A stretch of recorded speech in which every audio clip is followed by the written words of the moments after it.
يقول ابو رعد قني 99 قني، يدخل براس الحليلة ذي ورطتني مع الناس، ودخلتني مشاكل مع رفاقي وابني وغيرهم ناس واجد أشكال وأنواع وجناس. حاولت بكبح جماحي وأعض لساني بسني، لكن بعيد المهلهل يقبل ويخضع لقساس.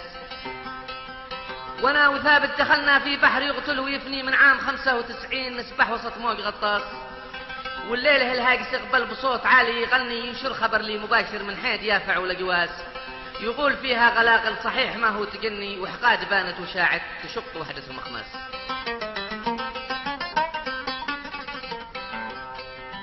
المستمع الكريم، هذا القصيدة كلمات الشاعر الكبير غايد علي القطنة الحجاجي، وهي مرسلة إلى الشاعر الغدير ثابت عوض اليهري.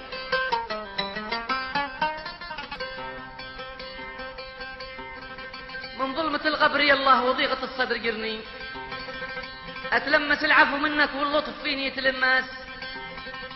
يالله على ابن القطنة كلي نصيري، وعني على خبيث الزواحف في القصو ماشي معه راس. فليت به إن قتلته ذنبه وضع فوق متني، وإن جيت بصد عنه نجسني إبليس نجاس. يا ليتنا ما عرفته ولا القطنة عرفني، هذا مصيبة علي طيرت حبيب من ياس. ما شفت مخلوق مثله من يوم ربي خلقني، لا قلب له في ضلوعه ولا مشاعر وإحساس.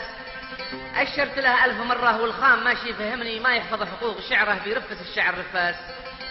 لو ما حيا له لحقاق لبي ولخي ولبني، شوري لهم يكنسونه من أرض حقاقة الناس.